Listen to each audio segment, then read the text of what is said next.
Some viewers may find this content disturbing. Viewer discretion is advised.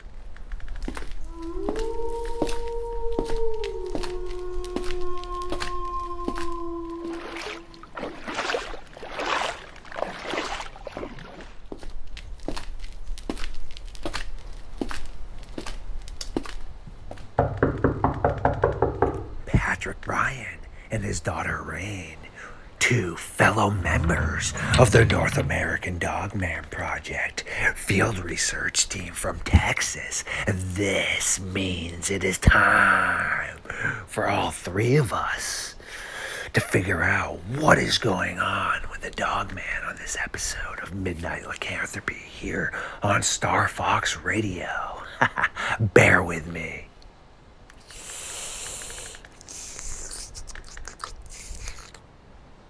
Well, that was a little messier than expected, but on a good note, it was quick.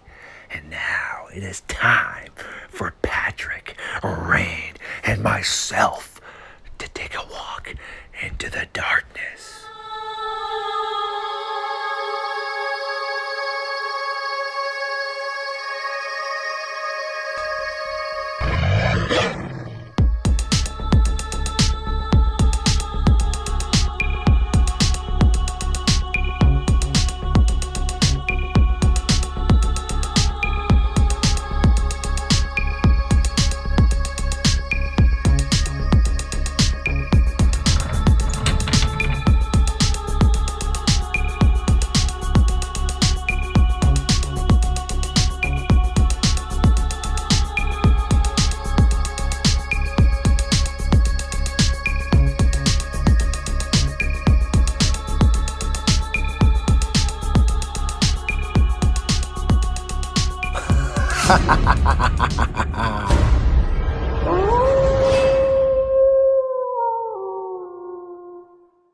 My creatures of the night, yes, welcome back to another episode of Midnight Lycanthropy here on StarFox Radio. We do have two amazing members of the Texas North American Dogman Project by the name of Patrick and Rain, who have decided to stop in and help us bring some merit to what the heck is occurring across the globe. How are we doing tonight? Doing good. Good. Excellent. Thank you both for taking time out of your busy schedule to pop in here and, as stated, trying to bring a little bit of clarity as to potentially what's occurring. Would you like to both introduce yourselves to the audience a little bit, kind of give them an update, potentially what you do down in Texas with the North American Dogman Project, but also some of the other investigations that you both do? Sure. I'm Patrick Bryan. I'm the Texas State rep for North American Dogman Project. My side project right now really is we're forming a new team down here. I'm in the process of training them. And Rain is actually going to be the researcher for that team. That sounds pretty exciting right there. That's excellent. Rain, how do you feel about this upcoming opportunity? I'm excited. I've done research in the past for school things, so I'm pretty used to the idea of research. This is good. Heck yeah. Always good also that you can add stuff like that to your resume and build off it, which is something that I'm trying to do as well. Being a journalist, this is a topic that I'm able to show time that I've spent with individuals such as yourself speaking, witnesses, other members, and just really be able to document it all, which is pretty much the purpose of a journalist. So no, it's been definitely a really great opportunity, but also, as I said, for you too, it'll be good to stack that, anything you do like that, up on your resume for sure. She's trying to be modest right now. She's actually been involved with paranormal investigations since she was very young. I actually had her out there with audio recorders at 5, and haunted places like Jefferson, Texas, at the Con Saloon, the Grove, and quite a few other places in that area we used to investigate quite a bit. And she's grown up around it, and she's pretty open to the idea of researching. And we actually have another team member, Gabrielle, that is also a researcher / investigator for us as well, that has tons of paranormal investigation experience as well. Wow, that's some pretty awesome and gnarly and creepy stuff all wrapped up into one right there, because anything paranormal based is definitely some nightmare fuel for sure. But it's also good to have people that specialize in that topic, because as myself, I really only understand a lot of the scientific side, which is why I always try to bring on people and team up with individuals such as yourself and others that have an understanding and in something outside of my understanding, which is how we all figure out stuff. Meaning, if I have people that approach me with things that are more paranormal based, it's good to know that I can forward on a Dogman encounter that falls under the category of paranormal to folks such as yourself, where it's in better hands than, I mean, obviously I can talk to them and document it and such, but I don't know really much about the paranormal outside of what I'm told by individuals such as yourself, or things obviously that I've seen just on TV growing up. But I really only focus on the Dogman and just filter through what we're trying to figure out are credible or uncredible accounts, or is it physical? And if it is physical, then I try to make sure I got the tracks on file, and then I send the tracks out to Nuxium and Colleen and William, who are all part of our science team right there, to see what they have to think. Make sure Jody, he hasn't a thought on what's occurring too. I send them out to Shane and a ton of other people on our team just to make sure. And then from the tracks and such, I start to look at ancient animals that really aren't that ancient, like 10,000, 11,000 years ago, that look very similar, and also modern day animals like hyenas and baboons and such. And then I start to try to see what else I can get from the individuals for tracks and that lead off into the forest, not just one track, and scratch marks and all kinds of things to share with these people and try to grasp what's occurring. So no, it's definitely a good thing to, like I said, have additional support from individuals such as yourself. You want to kind of take the stage here and just maybe let the audience know a little bit how you feel about the Dogman topic, or if you have questions for myself or just anything in general. Sure. I honestly think we probably have a culmination of different species or entities that are showing up more and more now. Um, I personally do believe in the cynocephaly. With Marco Polo, Alexander the Great. I can't. His name escapes me right now, but he's the Greek father of history. Carabas. Yeah. So they've all written about cynocephaly. You have the Egyptians with Anubis. You have some southern tribes that have the skinwalkers. Indian culture has attributes of cynocephaly in there as well. I think they're an actual thing, and I think the more that we push out further away and expand humanity, the more we're going to have more encounters with them. But I've also been listening to your theory about the hyena side of it, and I think you may be onto something there. All very super interesting, and I would actually really like you to elaborate more on your thoughts as to what's occurring. And Rain, definitely please chime in, but thank you very much for the kind words. I've definitely just tried to be a healthy skeptic, subjective, objective, and just look at things in the here and now first and scientific level, and just make my way down through things that naturally occur and try to then weed all that stuff out before asking a team such as yourself, we think that we think this might be paranormal. So no, very kind words, but like I said, I would definitely like you to keep on going with some of your thoughts on that, and Rain, definitely chime in too. I don't know. I think it could be something completely not different but I feel like there was a possibility that maybe it was something that partially escaped that ice age, like the cave hyenas. Since, especially around the Appalachian Mountains, there's something called the Deweo. I probably just butchered the name, but the Deweo seems very, very common.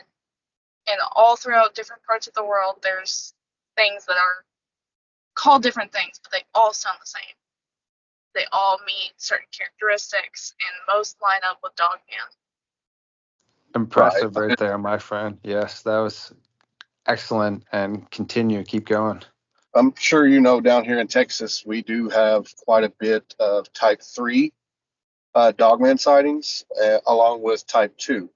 I really do think that we may have a genetic offshoot from the striped hyenas or the cave hyenas from the Ice Age. Maybe we had a few remnants managed to make it through, and maybe they're building.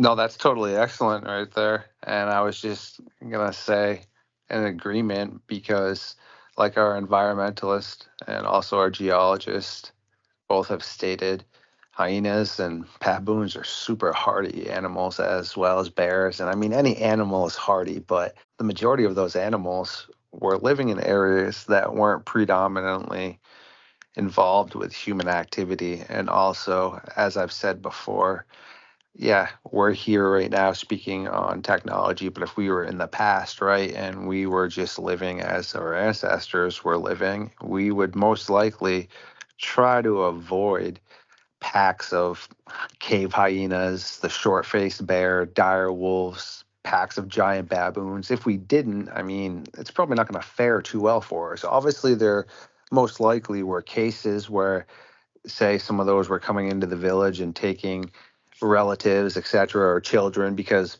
modern day baboons and chimpanzees and bears and in certain countries and tigers have done that before. But back then, if that was occurring, yeah, sure, we might have went into the cave system to try to find the bear. But like I said, who's going to want to go into a cave system? And that's where the short-faced bear spent 90% of its life. It comes out to get food and goes around, but it lives and walks around the cave systems. It's like a 13-foot bear. I don't care how many of us in primitive time is going on. I don't really want to go in there unless we massively have to. So again, as times progressed, we've like to cluster together. Humans live in large groups. We don't really live out in the wilderness. I mean, occasionally you have people that do and off the grid and smaller specks like that. But the majority of us, if you look at the maps, are all pinged together. We're all stuck in cities and larger areas. So the cave systems and the prehistoric aspects of where these animals lived is still a lot of the same kind of untouched area. And 10,000, 11,000 years ago, the environment in these areas hasn't really massively changed too much. So that's just why I try to honestly look at it like that, because all those predators, they don't have any sort of signs of humans being the reason that they went extinct, meaning they weren't hunted down. Sure, humans were eating the same food sources of them, but if cave hyenas could take down a larger version of buffalo, why would they have any issue, now taking down modern day animals? So it is interesting if you would both like to maybe elaborate some more on that, or maybe the paranormal aspect if you feel that is qualified to. Like the other day, you posted in our chat, but it was basically a man-sized baboon that at 6 foot tall on all fours, if that were to survive and come across a person, or the cave hyena comes across a person, I mean, it's pretty much over for that person. And Yes. I do believe that wholeheartedly, that like the missing 411, where it's all centered around cave systems, and I think that's where they're going. Really do. Every state, every country, every city, even, there's some form of a cave system. And no human is going to go exploring that for the fun of it. So these things could have been down there for years untouched and never had to worry about it. And the more and more human civilization is pressing in on where they would normally be, more and more encounters are going to happen. For example, the cave in Saudi Arabia you brought up the other day. I mean, scientists are attributing the stuff found there to hyenas. There's no hyenas in Saudi Arabia right now. There hasn't been for a very long time, but what they're finding is fairly modern stuff. So it kind of lends credence to the whole cave hyena, you know? Just listening to you both elaborate on that, because I have the same opinions and feelings, but it's how my mind works. I'm thinking about it, putting it all together, piecing myself in the situations of the individuals that might witness these things or what would occur. And no, you're spot on. And again, yes, Saudi Arabia, why are they there if they've never really been documented in recent times? And the cave systems, correct me if I'm wrong, I've seen documentaries where underneath the ground there's almost like a separate ecosystem of forest and like trees kind of that is not really connected to the top part of what we're seeing. And they found all kinds of interesting species in there, and we don't know really anything about the cave systems. I'm trying to get a spelunker to partake in our team, and she knows a ton, and she also knows a ton about paleontology and past extinct animals, and she agrees with a lot of the stuff that we're all speaking about right now. And just the cave systems in general, I can't fully quote what she was saying, but I think something around 10% of caves only connect to the surface, the rest don't, or something. Again, I don't like to put out information that I don't have 100% proper, if it's in my book or not, because literally I could find it in our chat from her and then have the correct information. But either way, yes, we don't really know anything about the caves. And I was asking her about that, if she had ever found anything in the cave systems showing that it was belongings of individuals such as you, as anybody's that were taken out there, etc. And she did bring up some really quality points, but also brought up some merit as to still thinking that what we're saying, people are down in there. She did say the majority of the bodies that we find, again, we don't get that far down in the cave systems, but the majority that are found are people that have either fallen or gotten hurt in the caves, yes, or were washed away by in areas where there are flash floods. And you can see it where before, for example, she was speaking about finding arrowheads in a cave system, but it wasn't from there. It was from being washed in. So it was actually from a different time period in a different area, but just flash floods and water in general pushed it down inside of the cave system. So she's found things like that in there, and unfortunately, signs of people that had been in accidents, etc. But she had never found anything, as when I was asking her, that the signs of something violently taking somebody, or a cluster of shoes maybe, or just backpacks, things that in actuality, if these are just trying to eat you and dispose of you, they don't really have use for your backpacks or your cell phones. And I always try to make a reference to, it's totally not real, obviously. And yes, my audience, please, The Descent is not a real, okay, it's a movie, but there is a part in it that is really interesting where those beings, whatever you'd like to call them, just like I'm saying right now, they have no use for the backpacks or anything. And there's just a huge area that they just throw people's shoes and backpacks and all their belongings. And yeah, sure, there's probably not just an area like that, but it makes you think in the cave systems, if something is taking you in there, whether it's a hyena, a bear, or a different version of a dogman or something, they have no use for your belongings. So at some point in time in that cave system, someone's shoes got to fallen off, or they've got to drop their phone, or etc. But it's probably super deep down into areas we don't explore, right?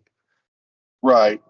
I'm not sure of the percentage for cave exploration, but I would imagine we're probably right there with the amount that we've explored the ocean. I mean, that's not exactly humankind's wheelhouse to be able to go into these places and spend years and years to explore.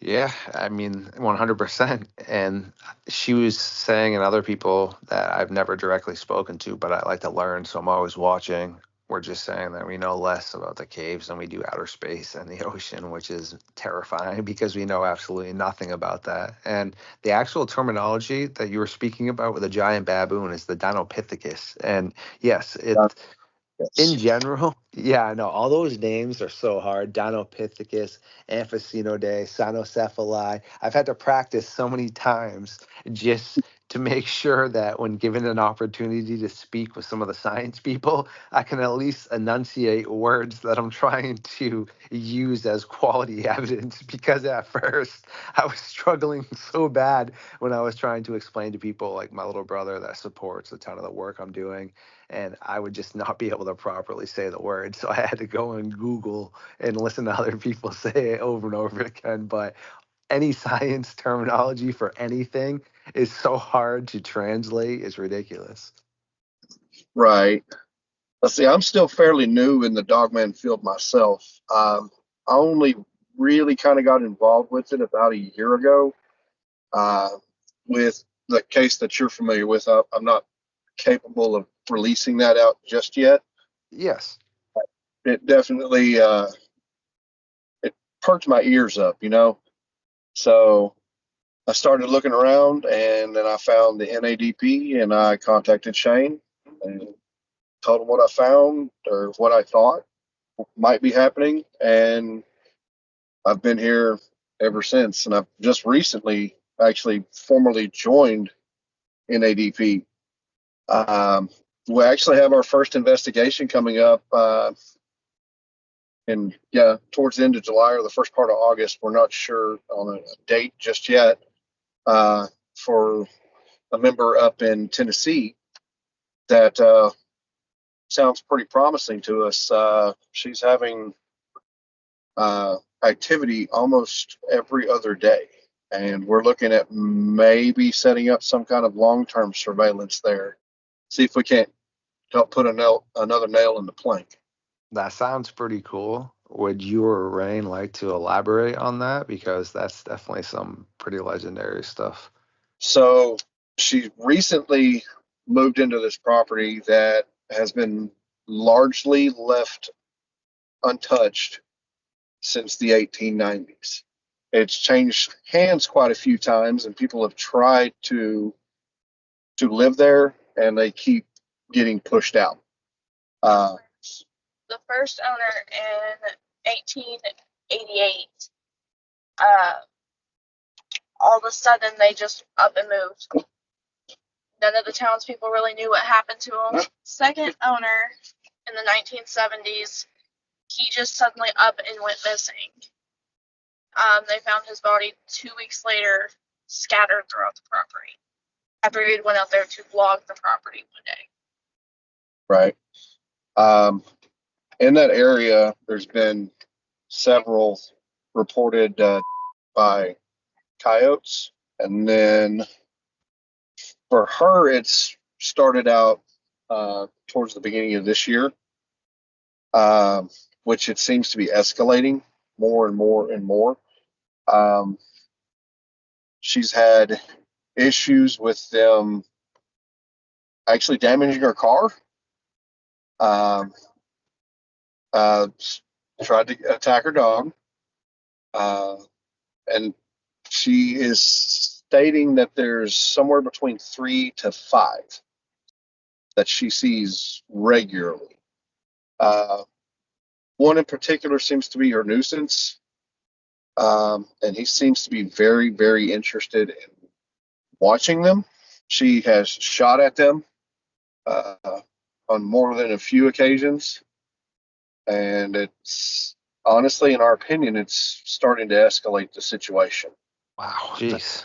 Definitely a situation that, I mean, assumptions are never good in life, but I would assume you definitely have everything rocked and ready to roll. But do be careful in that situation, just in general, with going into, say, something that's now upset with being attacked, because anything is going to be quote unquote ticked off if someone's been shooting at it. And I'll make a quick reference of the Russian hunter that came across a Siberian tiger that was eating, shot at it, wounded it, stole its food.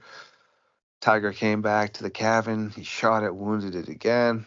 Then he was out in town, came back. The tiger had destroyed his house because he was ticked off that A, you shot me twice, B, you stole my food, and C, you were that smart to think you're going to get away with that. And then the guy, whatever, told his friends about it. No big deal, fixed everything.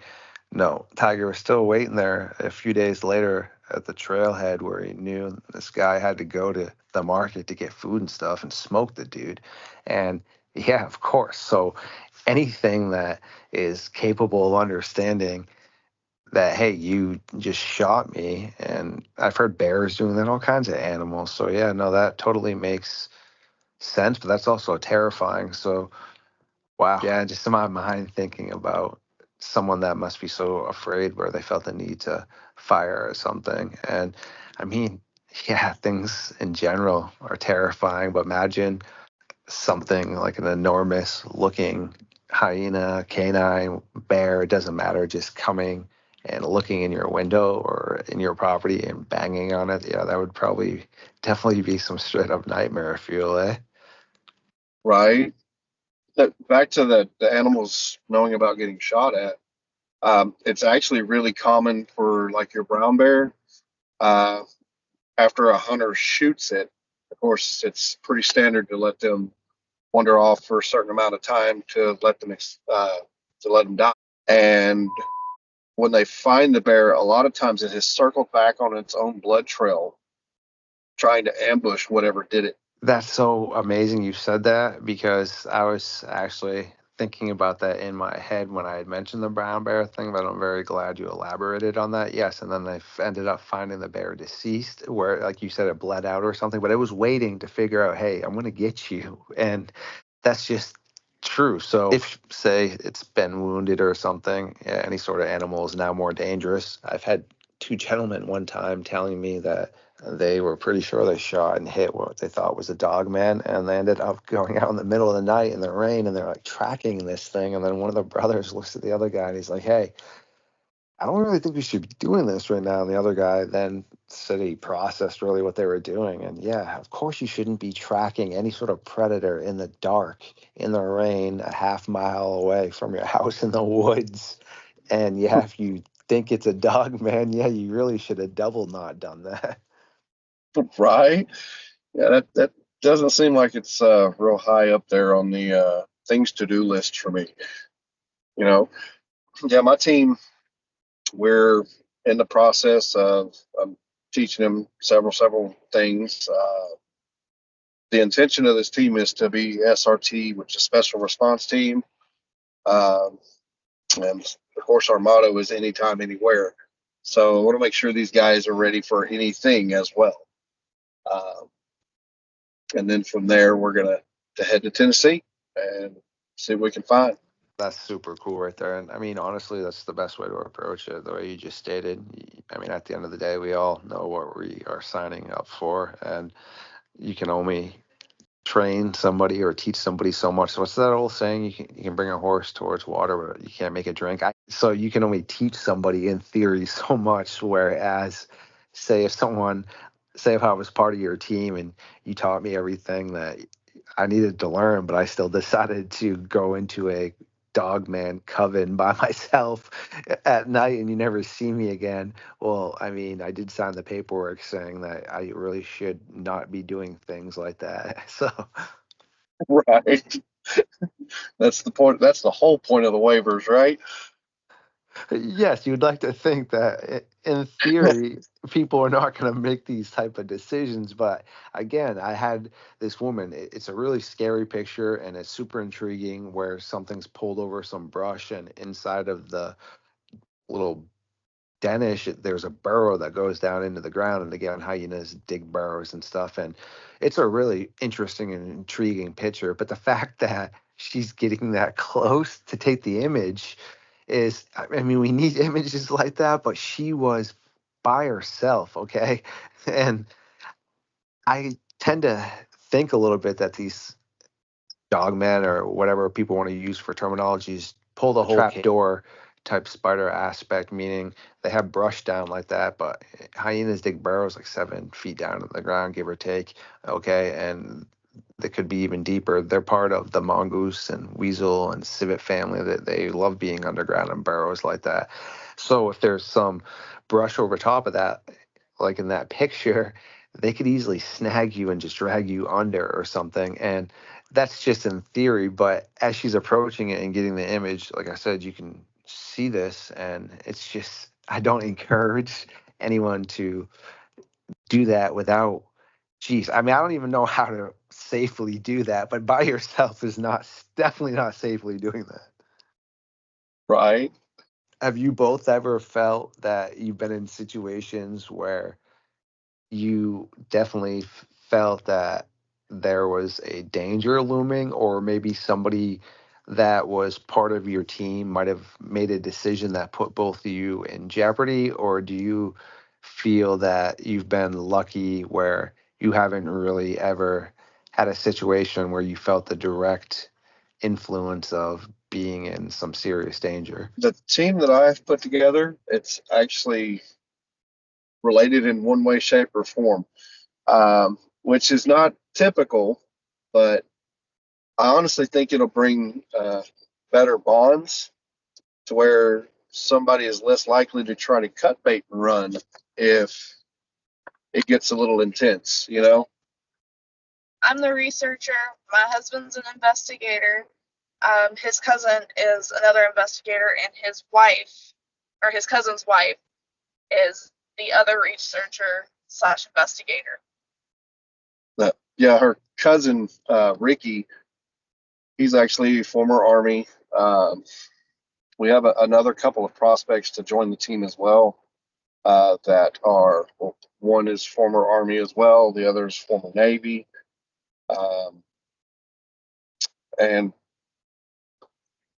the team actually meshes really well together to where one team member's strong, another team member is going to be weaker, but it's vice versa as well, to where the first person's weak in this category, but the other person's strong in this category. So that's kind of what I had in mind when I went out to build a team. It was to make sure everybody kind of had the same line of thought, but different points of view on it. Like Shane says all the time, nobody in this field is an expert. Otherwise, we wouldn't be trying to prove it's still here, or you know. But I like to have different points of view on every type of problem. That way, you kind of get a better feel for what may actually be going on, you know? 100%. I agree totally. It's well stated right there. And you can only really do as much as you can with what's presented to you.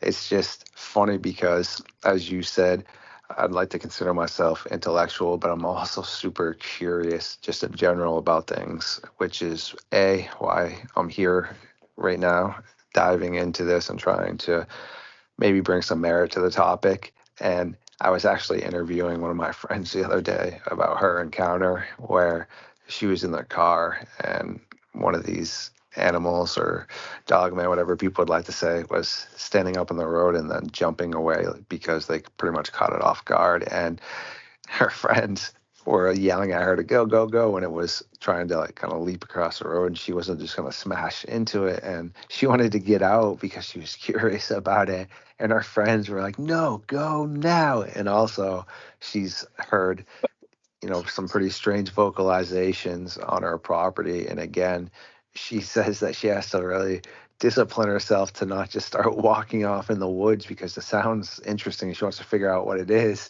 And I could just see myself in this situation.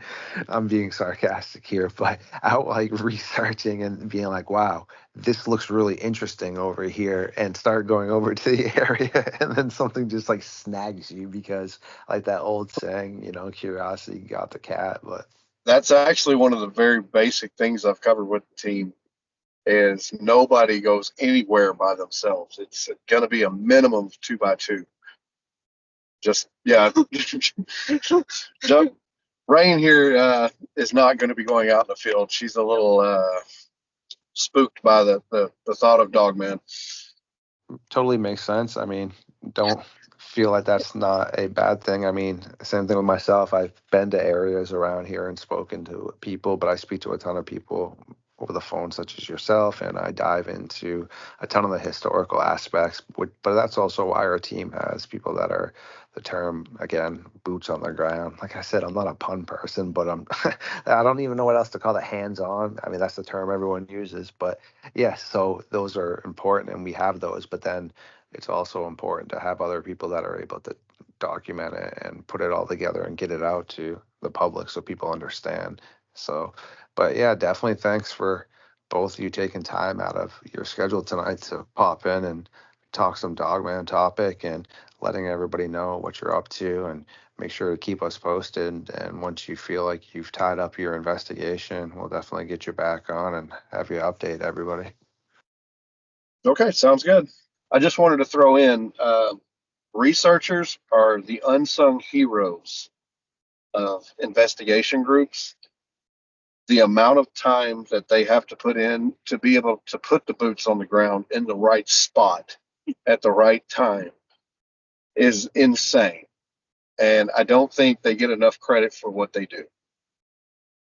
Well, thank you. Sure. Kudos That's right that. there. I 1000% agree. And again, thank you so much for popping by and preach, friends, preach.